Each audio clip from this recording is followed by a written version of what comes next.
She was 17, raised in innocence, shielded from the darkness of the world. He was 45, a millionaire with cold eyes, a dirty past and a locked heart. A cruel accident brought their worlds together, but what seemed like tragedy was just the beginning of something far greater.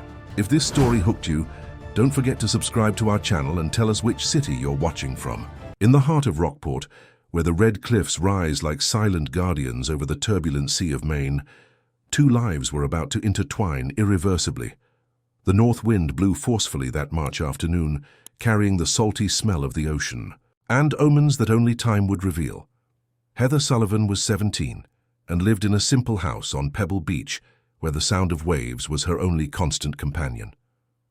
Her days followed a rigid routine that her mother, Catherine, had established with an iron hand. School in the morning, piano lessons in the afternoon at Miss Elizabeth's house, and long walks at the end of the day along the almost deserted shore. It was a life of seclusion disguised as protection, where questions about her father never found answers, only silences laden with pain. Catherine Sullivan was a woman in her 40s who carried the weight of secrets like stones in her chest. She worked as a seamstress in a small shop in the center of town, always with her head down, always avoiding conversations that might deepen. 17 years ago, she had arrived in Rockport pregnant and alone, without explaining to anyone where she came from or why her eyes filled with tears every time she looked at the sea. Heather had grown accustomed to her mother's silences, but couldn't ignore the restlessness that grew in her chest like high tide. There was something about her origin that pulsed like a poorly healed wound, especially when she saw other complete families at the beach, or when her friends talked about their parents naturally. It was as if half of her identity was a black hole that swallowed all attempts at understanding. On that specific afternoon, while walking along Main Beach with her bare feet in the wet sand, Heather raised her eyes to the cliffs where stood the mansion that everyone in town knew about, but few dared to speak of. The Blackwood property dominated the highest point of the promontory, surrounded by high walls and gates that never opened for casual visits. Victor Blackwood was a name that people whispered with a mixture of respect and fear. At 45, he had built an empire that extended far beyond the borders of Maine. His companies dealt with agribusiness, mining, and investments that no one completely understood, but which generated a fortune capable of buying consciences and silencing uncomfortable tongues. The mansion where he lived alone was a fortress of concrete and glass, designed to impress and intimidate. From its panoramic windows, Victor could observe the entire stretch of coast, like a predator watching over his territory.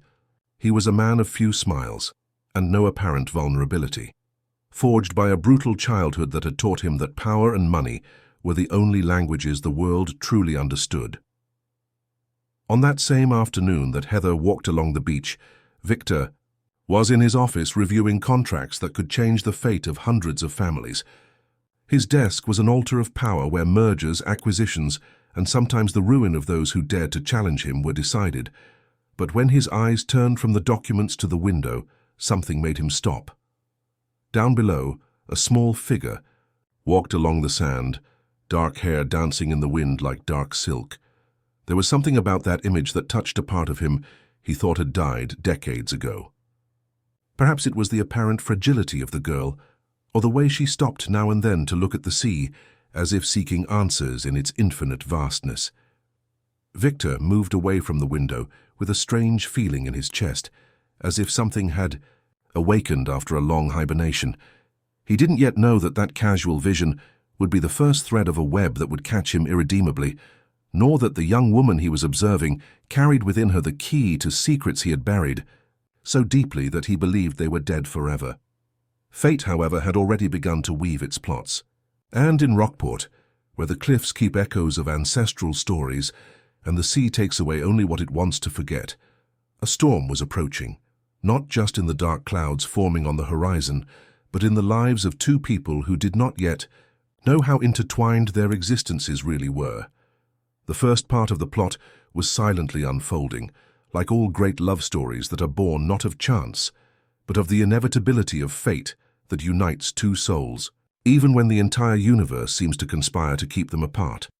3 weeks passed since that afternoon, when Victor had observed the girl on the beach, but the image continued to haunt him inexplicably.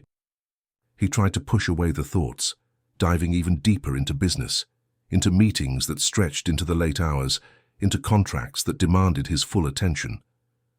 But whenever fatigue lowered his guard, there she was again in his mind, that fragile figure walking on the sand as if carrying the weight of the world on her shoulders. Heather, in turn, had noticed that something had changed in her mother's behavior. Catherine was even more nervous than usual, startling at any noise, checking the locks on the house multiple times before going to sleep, and whispering phone conversations that she abruptly interrupted whenever her daughter approached. There was a new fear in her eyes, something that went beyond the constant melancholy that Heather had known since she was little. At school, Heather tried to concentrate on classes, but her mind constantly wandered.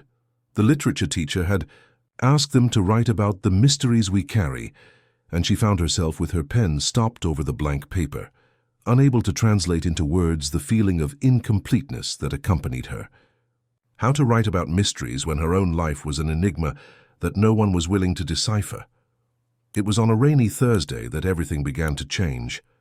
Heather had left school later because she had stayed for a math tutoring session. The bus she normally took had already left, and she decided to walk home, even with the fine drizzle that was beginning to thicken. The road that connected the center of Rockport to Pebble Beach dangerously wound between the cliffs, with tight curves that demanded full attention from any driver. Catherine, at that same moment, was at home in a tense conversation on the phone. On the other line, a harsh male voice demanded payment of a debt that she thought had been forgiven by time. "You thought you could hide forever, Catherine? Thought it was enough to change your name and bury yourself in this backwater town?" The voice belonged to Robert Thompson, a man who represented ghosts from the past that she had desperately tried to bury. "My daughter has nothing to do with this," Catherine whispered into the phone, her fingers trembling as she held the device. "She doesn't even know who her father is." "Well, it's better that it stays that way," growled Robert. "But you owe me, and that debt will be paid. If not with money, it will be some other way. Maybe it's time for the girl to learn some truths about the family." Fear took hold of Catherine in such a way that she made a desperate decision. She called a mechanic she knew from difficult times, a man who didn't ask questions when the payment was good, and asked for a favor that made her cry even before hanging up the phone.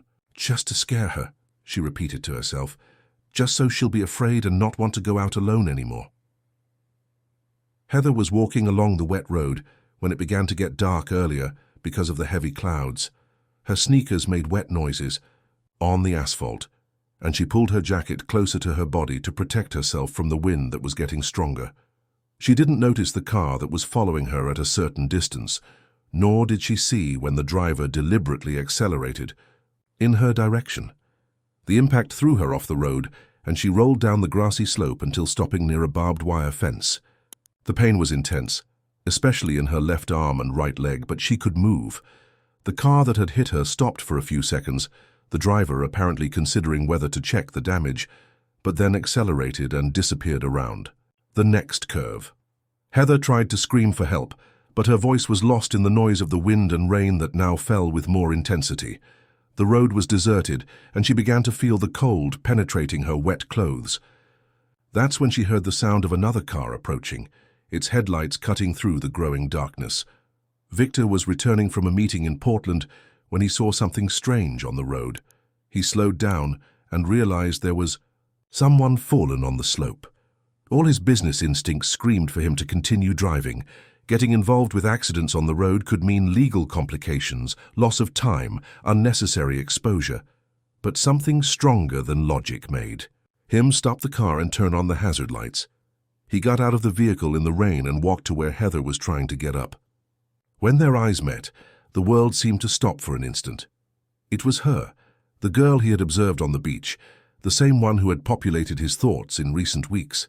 But now she was hurt, vulnerable, looking at him with a mixture of fear and hope that made something contract in his chest. "Are you okay?" he asked, his voice coming out hoarser than intended. Heather looked at him as if trying to decide if he was real or a hallucination caused by pain. There was something about that man that made her feel simultaneously safe and in mortal danger. "Can you stand?" Victor asked, extending his hand to Heather. When she tried to lean on him, she let out a groan of pain that made something unexpectedly contract in his chest.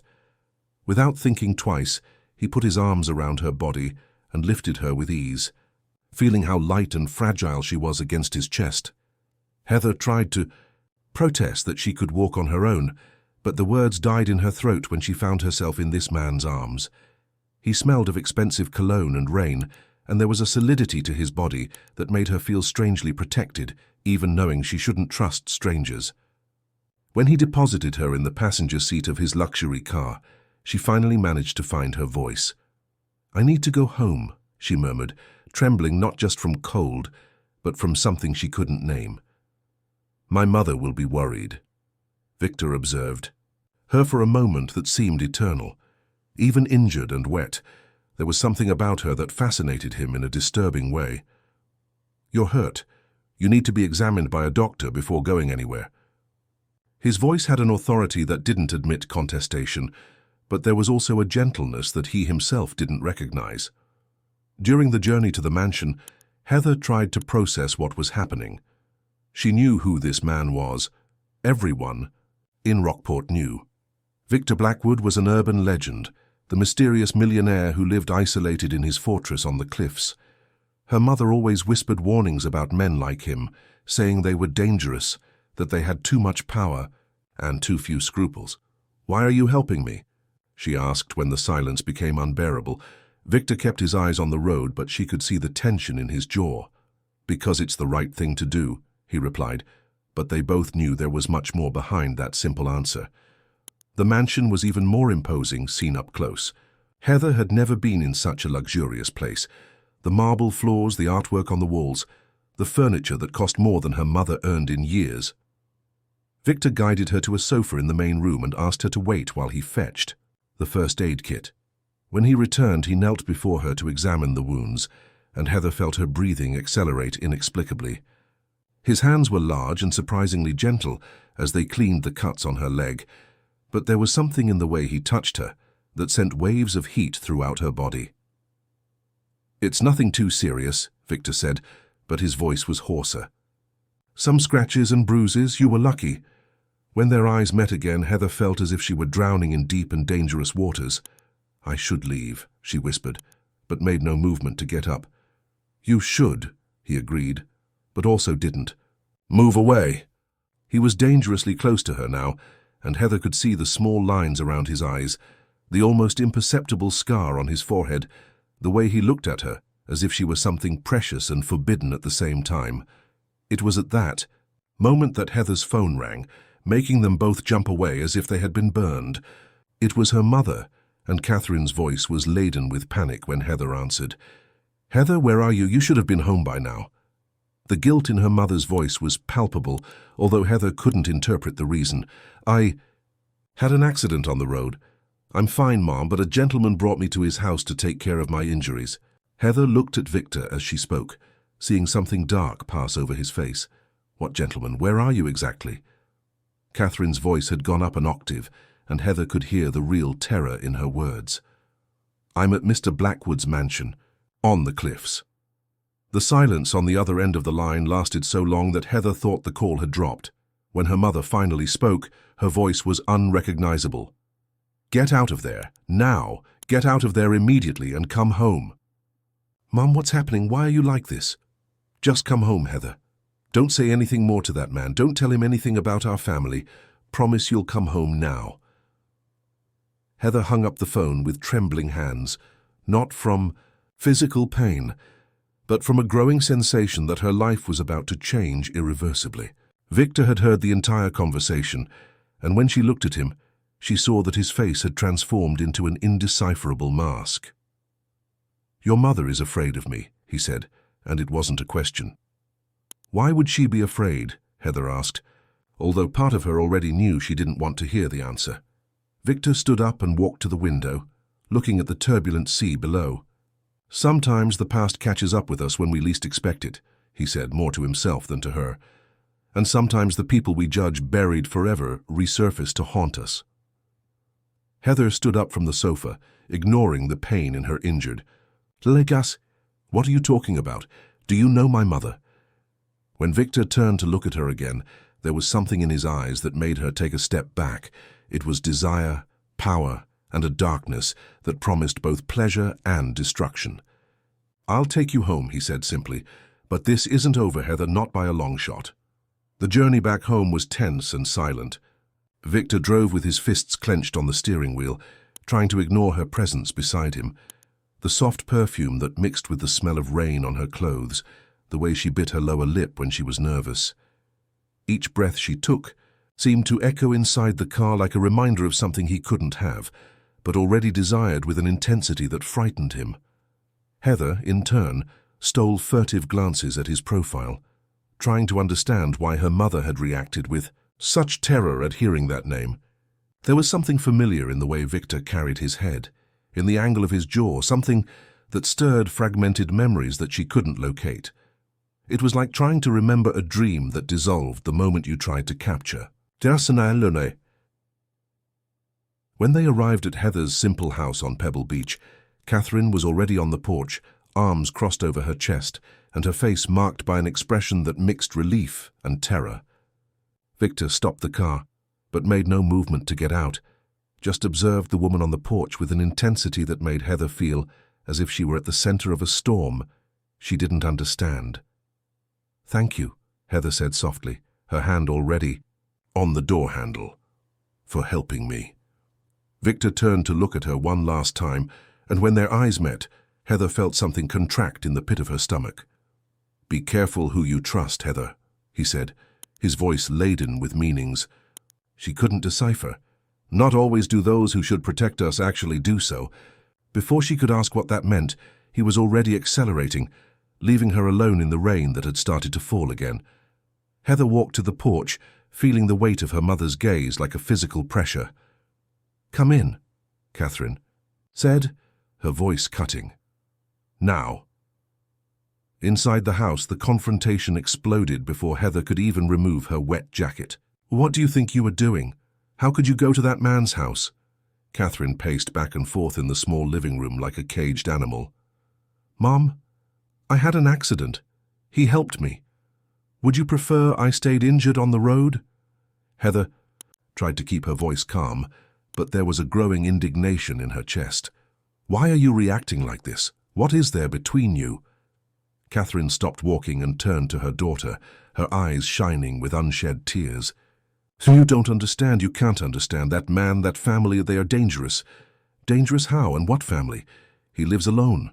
Heather sat on the sofa, ignoring the pain in her injured legs. "Mom, I'm 17. I'm not a child. Anymore. I deserve to know the truth about my life." "The truth?" Catherine let out a bitter laugh.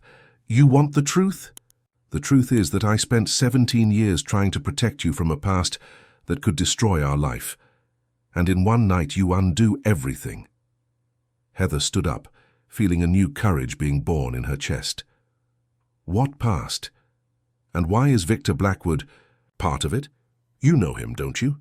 Did you know my father?" The silence that followed was so deep that Heather could hear the sound of waves breaking on the beach through the closed window. Catherine let herself fall into a chair, suddenly looking 10 years older. "Your father," she began, then stopped, the words seeming to turn to glass in her throat. "Your father and Victor, they were partners, best friends since adolescence. They built everything they have today together." Heather felt the world waver around her. Were? What happened to him? Catherine closed her eyes as if trying to block painful memories. "Lucas Anderson. That was your father's name. He died when you were 2 months old. A car accident in the mountains, returning from a business meeting. Why did you never tell me this? Why did you hide from him that I existed?" The questions came out like jets from a broken dam. "Because," Catherine hesitated, and Heather saw real fear in her eyes. "Because it wasn't an accident, honey. Your father discovered things about their business, things that Victor didn't want to come to light. They argued the night before his death. Lucas came home talking about denouncing everything, about separating from the partnership." Heather's world collapsed at that moment. Victor, the man who had awakened sensations she didn't even know existed, the man whose touch had inexplicably set her skin on fire, was connected to her father's death. "Are you saying he killed my father?" "I'm saying that men like Victor Blackwood don't let anyone cross their plans," Catherine said, getting up and walking to the window. "And I'm saying that you need to stay away from him. Forever." But while her mother talked about danger and death, Heather could only think about the way Victor had taken care of her injuries, the unexpected gentleness in his hands, the way he had looked at her as if she were something precious.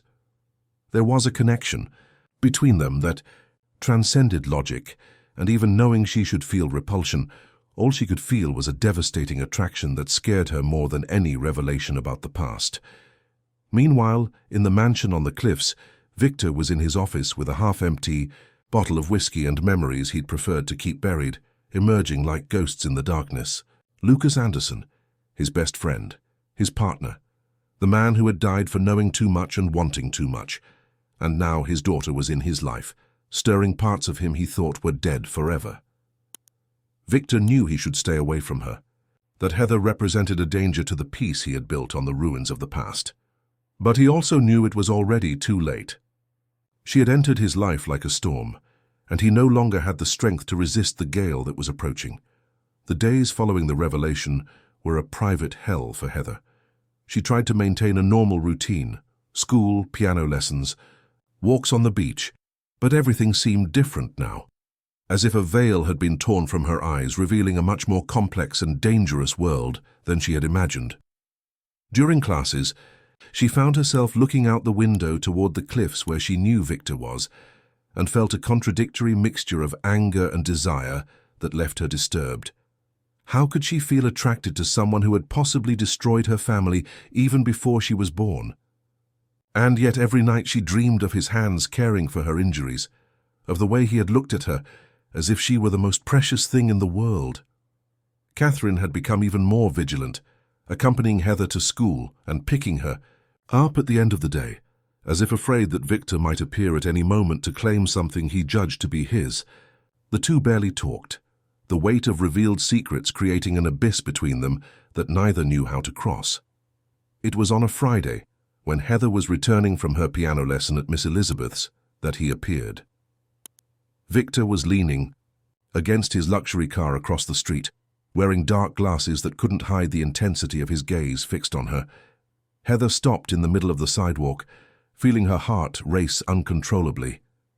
He crossed the street with slow and deliberate steps, like a predator who knew his prey had nowhere to run. When he stopped in front of her, Heather could feel the heat radiating from his body, even with the space that separated them. "We need to talk," Victor said, his voice low but laden with an authority that made Heather feel simultaneously rebellious and submissive. "We have nothing to talk about," she answered, trying to sound firm, but her voice trembled slightly. "Your mother told you about your father." It wasn't a question, and Heather felt as if he had punched her in the stomach. "So you know that I know," she said, raising her chin in a gesture of defiance that was pure bravado. Victor removed his dark glasses, and Heather found herself looking directly into those eyes that had haunted her in recent days. There was pain, there, an old and deep pain that he tried to hide behind a mask of control. "I loved your father like a brother," he said, and there was a brutal sincerity in his voice that made Heather stagger. "Then why is he dead?" The question came out as a whisper laden with venom. Victor looked around, noticing the curious onlookers who were beginning to form, and held her arm gently. "Not here, come with me, let me explain." Heather should have moved away, should have run home and told her mother. Instead, she found herself following Victor to the car, as if hypnotized. During the journey, neither spoke, but Heather could feel the tension growing in the air between them like electricity before a storm. Victor took her not to the mansion, but to an isolated point on the beach, where the cliffs created a small cove protected from the wind. They walked on the sand in silence until he stopped and turned to her, hands in his pockets, as if trying to resist the impulse to touch her. "Your father discovered that I was laundering money through our companies," Victor said without preamble. "Money from dangerous people, people who don't accept no as an answer. When Lucas threatened to expose everything, I tried to convince him to stay quiet, offered to share the extra profits with him." Heather listened to him speak, but was more focused on the way the wind tousled his dark hair, on the visible tension in his shoulders, on the vulnerability he was showing by telling that story. And he refused, she said. He refused, said he'd rather lose everything than become complicit in that scheme. Victor looked at the sea as if the waves could carry away the weight of guilt. The night before his death, we fought. I said things, threatened to make him lose everything if he tried to denounce me. You killed him. It wasn't a question, but Victor shook his head. Not directly, but when the investors learned he might talk. They took their own measures. The accident was arranged. I could have prevented it, but he closed his eyes, the visible pain crossing his features. But I was young, ambitious, and thought I could live with the guilt. Heather should be angry, should be screaming, demanding justice.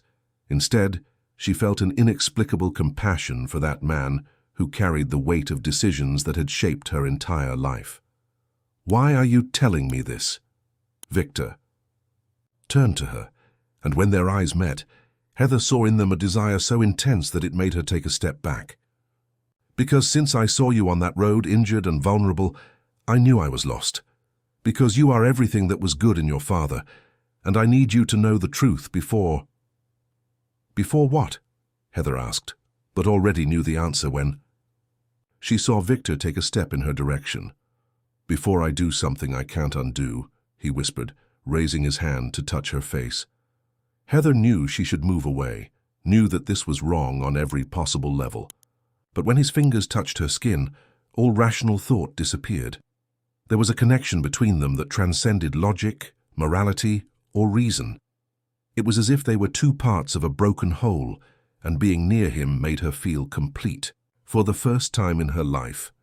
This is madness, she whispered, but didn't move away when he leaned towards her.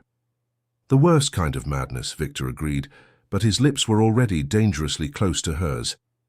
It was at that moment that they heard the sound of engines approaching. Victor immediately moved, away, his instincts alert, and saw 3 black cars coming down the road that led to the beach. Damn, he muttered, taking Heather's hand. We need to get out of here, now.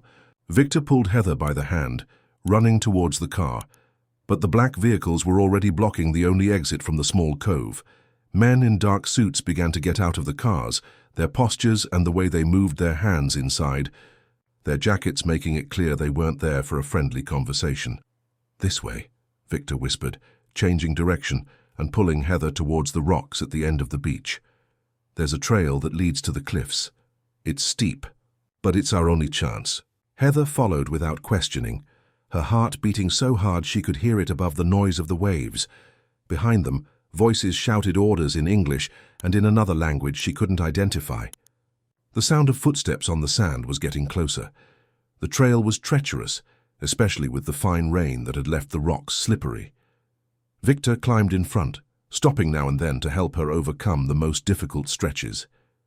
Their fingers intertwined each time he pulled her up, and even in the midst of danger, Heather couldn't ignore the electricity that passed between them with each touch. Who are these men? She asked when they stopped to catch their breath behind a rocky formation. Problems from the past that have come back to collect, Victor answered, looking over the rock to check if they were being followed. The same ones who ordered your father killed when he threatened to expose the operation. Heather felt a chill that had nothing to do with the cold wind. They know about me? Victor turned to her, and the expression on his face made her swallow hard. Now they do, and that means you'll never be safe while they're alive. They continued climbing, the muscles in Heather's legs burning with the effort. When they finally reached the top of the cliffs, Victor guided her through the low vegetation until they reached a small abandoned building, an old lighthouse keeper's house that hadn't been used for decades. Inside the deteriorated structure, they finally could stop to breathe. Victor pulled out his cell phone and dialed a number, speaking in a low voice with someone on the other end of the line. Heather took the moment to try to process everything that was happening. In a matter of days, her life had transformed from a tranquil and predictable existence into a roller coaster of shocking revelations and real danger. They'll pick us up here in an hour, Victor said, putting away the phone. My men, people I trust. And then? Heather asked, hugging her knees to keep warm. "What happens to me then?" Victor approached her, and even in the dimness of the abandoned building, Heather could see the intensity in his eyes. "Then you go back to your normal life. I'll take care of this problem." "How?" Heather stood up, feeling a sudden anger. "By killing more people? Destroying more families?" "If necessary," Victor answered without hesitating, and the coldness in his voice made Heather retreat. But then he approached her again, his voice softening. "I won't let anything happen to you, Heather, no matter what I have to do." "Why?" she asked, and there was a vulnerability in her voice that surprised her. "Why do you care so much? Is it guilt about my father?" Victor stopped in front of her, so close that Heather could feel the heat of his body. "At the beginning, maybe it was, but now—" He raised his hand to touch her face, his fingers tracing her cheek with a gentleness that brutally contrasted with the violence that surrounded them. "Now it's because I'm in love with you." Heather felt as if the world had stopped. "You can't be. This is madness. I'm 17, you're too old, too dangerous, too guilty," Victor completed but didn't remove his hand. "I know all of that. But even so, Heather, since I saw you on that beach, you're all I can think about." Heather knew she should protest, should remind him about her father, about the age difference, about the fact that he represented everything her mother had tried to protect her from. But when she looked into his eyes, all she saw was a man broken inside, someone who carried enough pain to destroy an ordinary person, but who had somehow found in her a reason to want to be better. "Me too," she whispered before she could stop herself. "I think about you all the time too, and I know it's wrong, I know I should hate you, but—" Victor inclined his head toward her, his lips almost touching hers. But when I'm near you, I feel complete for the first time in my life." That's when he kissed her, and Heather felt as if she were drowning and being saved at the same time. His lips were firm but gentle, and when she responded to the kiss, she heard a low moan escape from his throat that made something contract in the pit of her stomach. The kiss deepened, becoming more urgent, as if both knew that this moment could be the last they would have together. Victor's hands entangled in her hair, and Heather found herself pressing her body against his, wishing to be even closer. When they finally separated, both were breathing with difficulty. Victor rested his forehead against hers, eyes closed as if trying to memorize that moment. "This can't work out," he said, his voice hoarse. "I know," Heather responded, but her hands were clutching his shirt as if it were an anchor.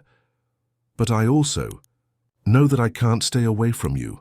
It was at that moment they heard the sound of helicopters approaching. Victor immediately moved away from her, all instincts alert again. "They arrived too early," he muttered, looking through the broken window. "And they're not my men." Heather felt terror installing in her chest when she saw 3 black helicopters circling the area, spotlights cutting through the darkness that was beginning to fall. "What do we do now?" Victor looked at her, and Heather saw something new in his eyes, a fierce determination that promised he would fight against the entire world to protect her. "Now we fight," he said, checking the gun he took from inside his suit, "and I hope you trust me enough to do exactly what I say." The helicopter spotlights swept the area like predatory eyes, and Victor knew they had only minutes before being found. He held Heather's hand and guided her toward the back of the building, where a rusty ladder led to the basement of the old lighthouse. "Listen carefully," he said, his voice low but urgent. "There's a tunnel down here that leads to the beach on the other side of the cliffs. It was built during World War II, when this place was an observation post." Heather nodded, trying to control the tremor in her hands. "And you? Are you coming? With me?" Victor looked at her with an expression that mixed love and despair. "No, I'm going in the opposite direction to draw them away from you. At the end of the tunnel there's a small marina. Look for a boat called Seagull. The owner is John. Tell him Victor sent you. He'll take you to a safe place." "No." Heather grabbed his shirt. "I won't leave you alone with these men." Victor held her face between his hands, his thumbs tracing her cheeks. "Heather, listen. These men want me, not you. If we stay together, we'll both die. If we separate, At least you have a chance. And if I never see you again? The question came out as a desperate whisper, and Victor felt something break inside his chest. Then you'll live, he said, sealing the promise with a quick but intense kiss. You'll live, and that's all that matters to me.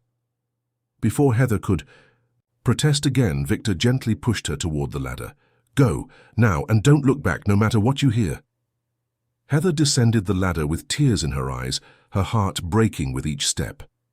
In the dark basement, she found the entrance to the tunnel Victor had mentioned. It was narrow and damp, but she could feel a current of air that confirmed it indeed led to the other side. Above her, she heard heavy footsteps and voices shouting in English and another language. Then came the sound that made her cover her mouth to stifle a scream. Gunshots, many gunshots. She ran through the tunnel like she had never run in her life, tears mixing with sweat, the sound of gunfire echoing in her mind like a symphony of terror. She didn't know if Victor was injured, if he was dead, if he had managed to escape. All she could do was trust him and keep running. The tunnel seemed eternal, but finally, Heather saw a crack of light ahead. She emerged in a small protected cove where a dozen small boats swayed at anchor.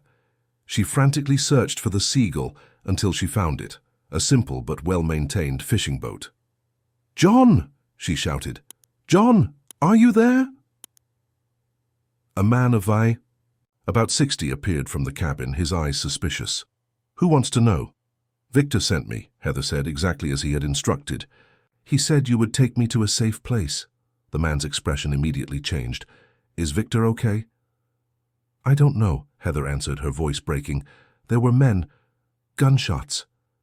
John didn't ask any more questions. He helped Heather onto the boat and immediately started the engine. "Hold tight, girl, we're getting out of here." As the boat moved away from the coast, Heather looked back and saw the helicopter lights still circling over the cliffs. There was no way to know if Victor had managed to escape, and the uncertainty was corroding her soul like acid. John navigated for about an hour before reaching a small island that Heather had never seen before. There was a simple house hidden among the trees, and some other people who were clearly waiting for them. "This is one of Victor's refuges," John explained, while helping Heather disembark. "You'll stay here until he sends news." "And if he doesn't?" Heather asked, but John just shook his head. "Victor always finds a way to survive. He's the most stubborn man I know." Heather was taken to the house, where a woman named Mary took care of her superficial wounds and offered her dry clothes.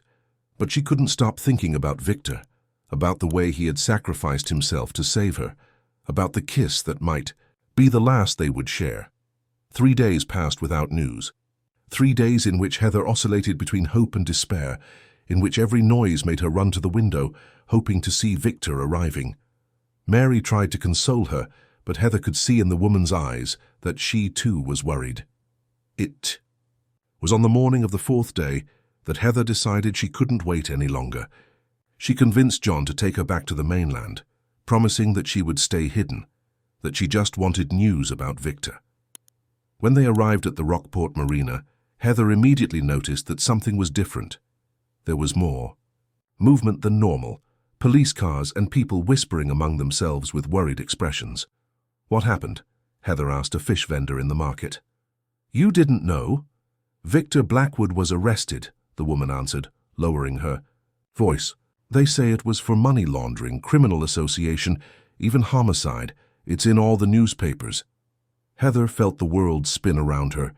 Victor had been captured, and worse, he was facing charges that could keep him in prison for the rest of his life, or kill him if the men who were pursuing them had enough influence within the prison system.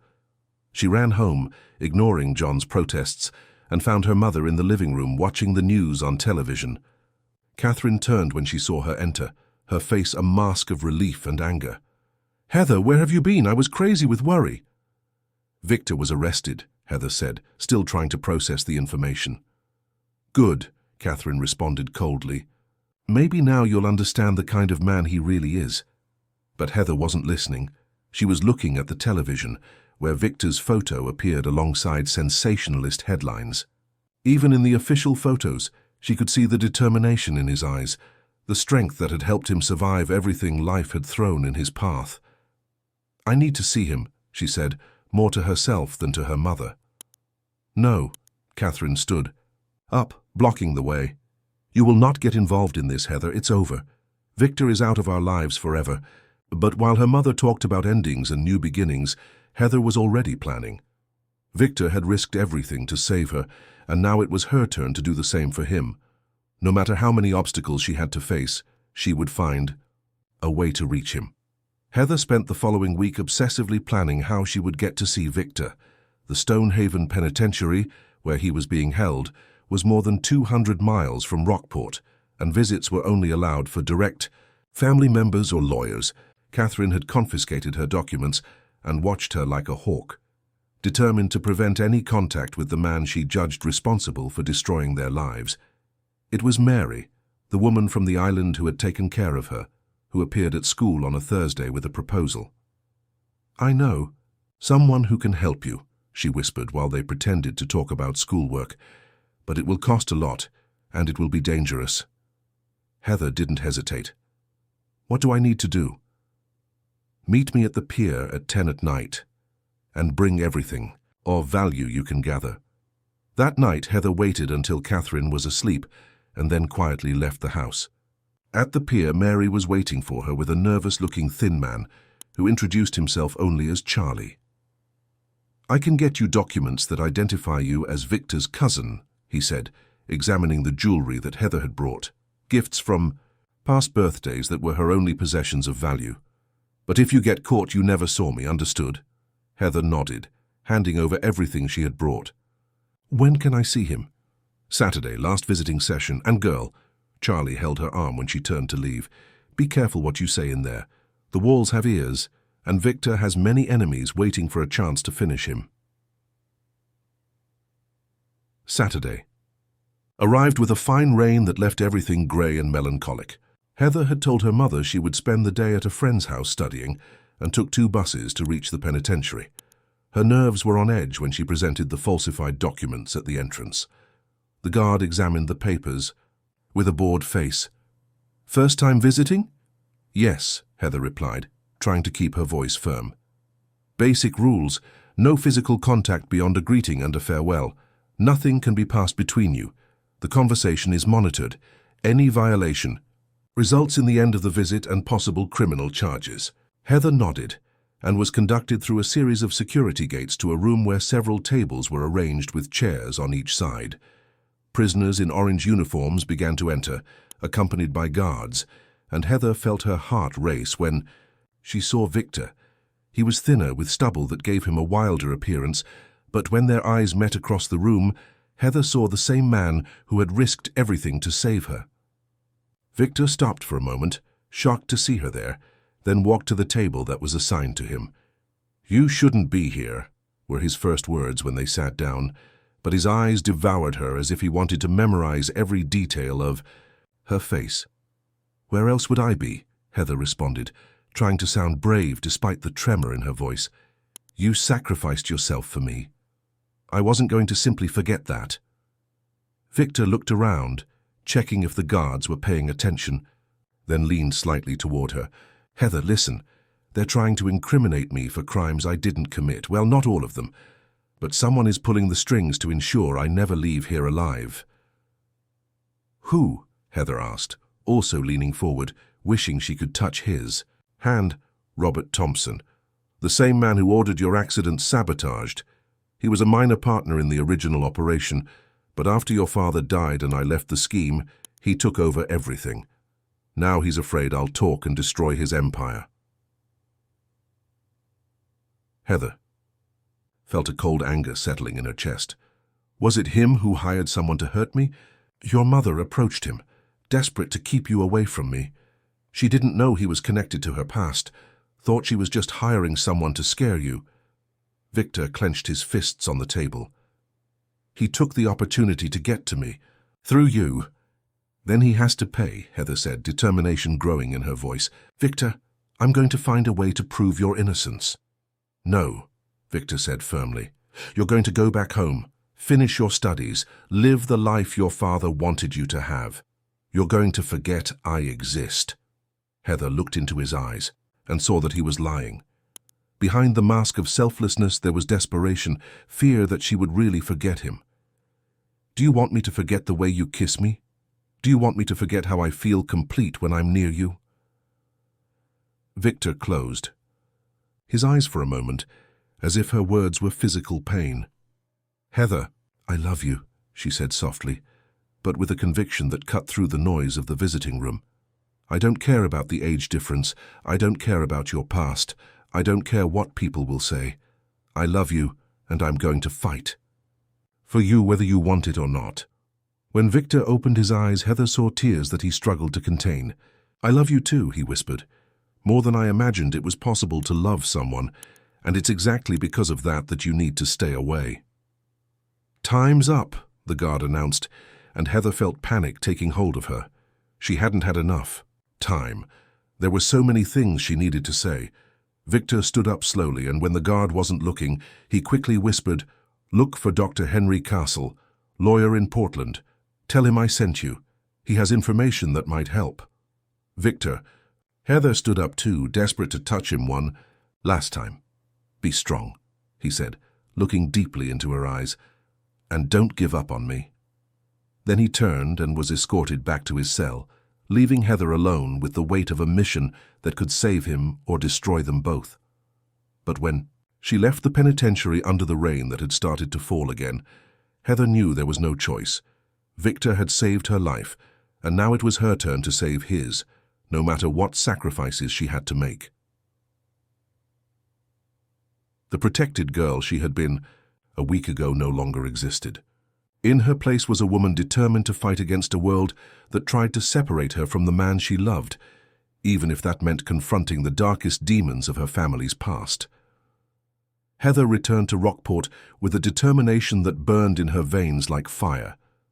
She lied to her mother about where she had spent the day and locked herself in her room to plan her next steps. Dr. Henry Castle was her only hope of saving Victor, but getting to him in Portland without arousing suspicion would be a challenge. It was Mary, who again appeared as a salvation. "My brother-in-law works at the courthouse in Portland," she said when Heather sought her out at the fish market the next day. "I can arrange for you to meet the lawyer, but it will have to be discreet. Robert Thompson has eyes and ears everywhere." Catherine had become even more vigilant after Heather's disappearance on Saturday, but on a Tuesday when her mother went to work, Heather pretended to be sick and stayed home. As soon as Catherine left, she took the bus to Portland with the little money she had managed to gather. Dr. Henry Castle's office was in an elegant building in the center of the capital.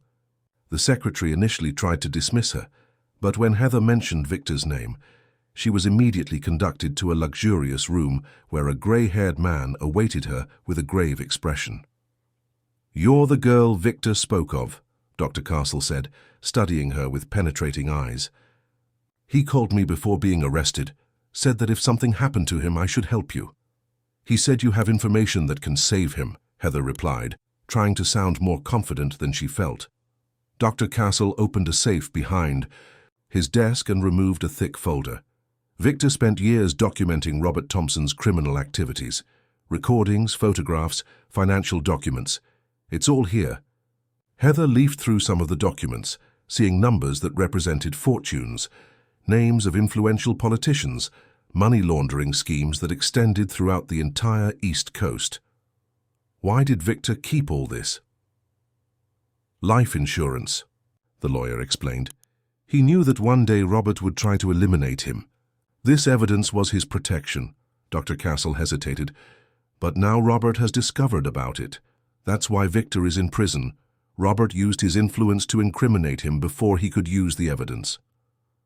"Then let's release it now," Heather said, but the lawyer shook his head. "It's not that simple. Robert has judges, prosecutors, and police in his pocket. If we try to expose this evidence through traditional legal channels, it will simply disappear, and you probably will too." Heather felt a chill in her stomach. "So what do we do?" Dr. Castle studied her for a long moment. "There's an investigative journalist in New York, Carla Martinez. She has a reputation for being incorruptible and enough contacts to ensure that..." A story like this reaches the public, but you would have to go there personally and it would be extremely dangerous. I'll go, Heather said without hesitating. Girl, do you have any idea what you're getting into? Robert Thompson has ordered. Killings for much less. If he discovers you have this evidence— He already tried to kill me once, Heather interrupted, thinking about the accident on the road. And he almost succeeded in separating Victor from me forever. I won't let him win now. Dr. Castle made copies of all the documents and instructed Heather on how to safely reach the journalist. Use only cash. Don't talk to anyone about where you're going, and if you feel you're being followed, abandon the mission immediately.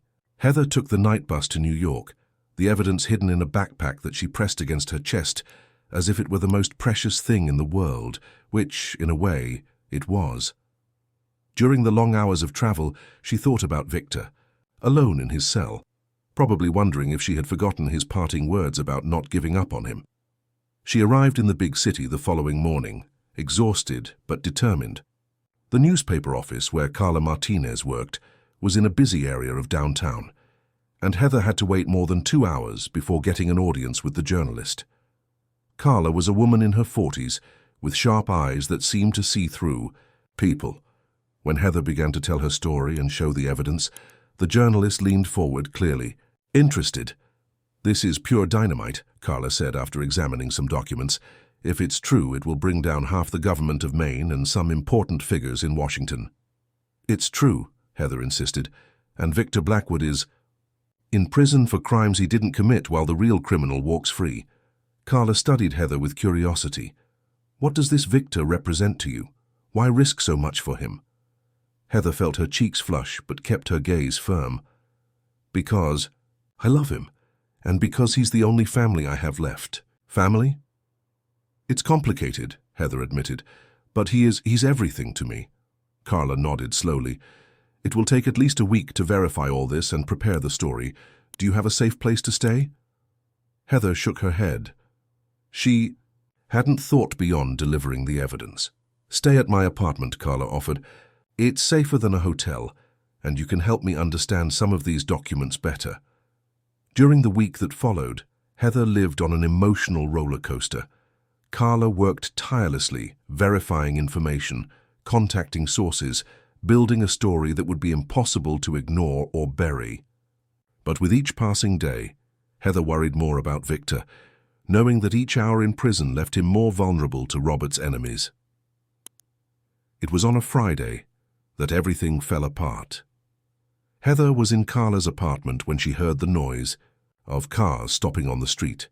She looked out the window and saw men in dark suits getting out of black vehicles, the same types who had pursued her and Victor on the cliffs.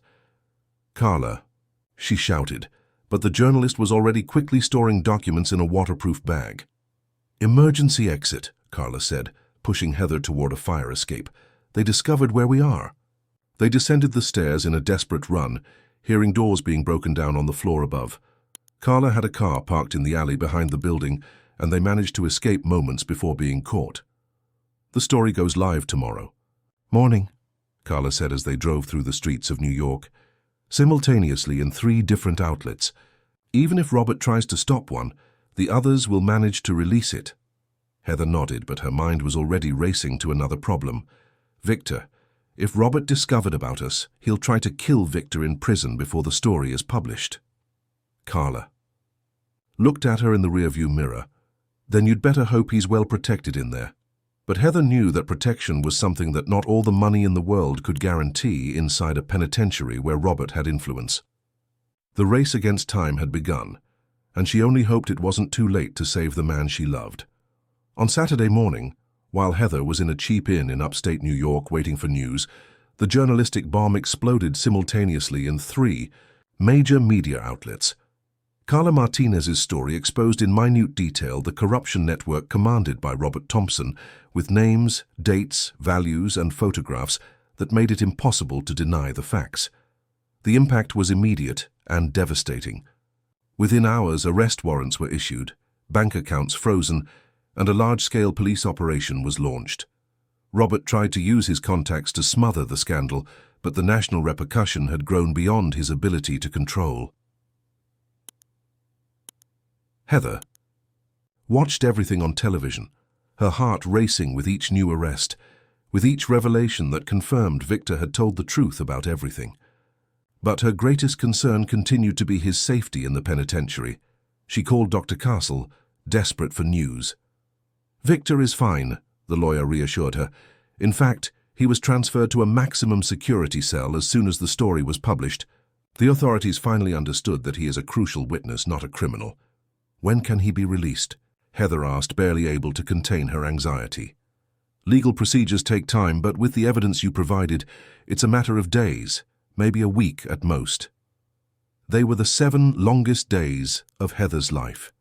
She returned to Rockport and faced Catherine's fury, who had discovered about her travels through news reports that mentioned a brave young woman who had delivered the crucial evidence. "You have no idea what you've done," Catherine shouted, pacing back and forth in the Sow living room. "Robert Thompson may be in prison, but he has friends, has money hidden away, will never be safe again." "We're safer now than we were with him free," Heather retorted, a new authority in her voice that made Catherine stop walking. "Mom, I'm no longer the child you can protect by keeping in ignorance. I've grown up, and I chose to fight for the man I love." "Man you love?" Catherine let out a bitter laugh. "Heather, you're 17. You don't know what love is." "Yes, I do," Heather responded with a conviction that cut the air between them. "Love is being willing to risk everything for someone. It's choosing to stand by a person, even when the whole world says it's wrong. It's finding in someone the part of yourself that was lost." It was on a rainy Thursday that Victor was finally released. Heather had been waiting at the penitentiary gates since dawn, trembling not from cold but from anticipation. When he came out, still wearing the clothes he had on the day of his arrest, she ran into his arms, without caring about the cameras of the journalists who had gathered to cover his release. Victor caught her in mid-air and spun with her, burying his face in her hair as if he wanted to memorize her scent. "You did it," he whispered against her ear. "You saved me." "We saved each other," Heather corrected, moving away just enough to look into his eyes. "It was always about the two of us against the world." The crowd of reporters surrounded them, but Victor just smiled and held Heather's hand.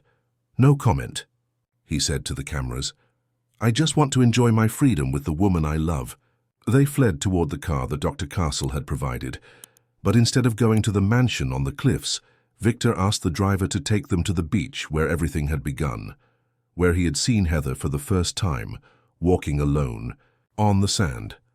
They walked hand in hand along the shore as the sun set, painting the sky with shades of orange and pink. Victor stopped at the same point where he had observed Heather from the window of his mansion weeks ago, when she was just a stranger who had stirred something deep in his soul. "I thought I was going to die in prison," he said, turning to her. "Not from violence, but from longing. From knowing you were in the world, but not being able to touch you, not being able to protect you." Heather put her hands on his face, her thumbs tracing the lines of tiredness around his eyes. "You don't need to protect me, Victor. I can take care of myself, but I want you to stay by my side while I do it." "Forever?" he asked, and there was a vulnerability in his voice that contrasted with the image of the powerful man the world knew.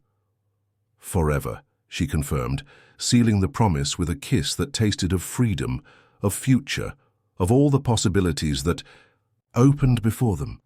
When they separated, Victor took a small case from his pocket. "I bought this before being arrested," he said, opening the box to reveal a simple but elegant ring. "I know you're still young. I know we have a lot to overcome. But Heather—" "Yes," she interrupted, before he could finish the question, extending her left hand. "Yes to everything. Yes to the ring, yes to you, yes to us." Victor placed the ring on her finger with hands that trembled slightly, and when their eyes met again, Heather saw tears of happiness that he didn't try to hide. Months later, Heather would turn 18 and make her relationship with Victor official before the world. Catherine, still reluctant but finally accepting that she could no longer protect her daughter from life's choices, would give her hesitant blessing. Victor would use his experience and connections to build a legitimate empire, dedicating part of his fortune to organizations that fought corruption. But there, on that beach where everything had begun, as they walked toward the future with intertwined fingers, Heather and Victor knew they had conquered more than external enemies. They had conquered their own fears, their own limitations, transforming in the process into stronger and more complete people. Their love had been born from chaos, grown in adversity, and survived tests that would destroy ordinary relationships. It was an unconventional love, challenging, that didn't fit into the molds that society expected. But it was real, it was true, and it was theirs. And on the cliffs of Rockport, where the sea meets the land in an eternal dance of strength and resistance, two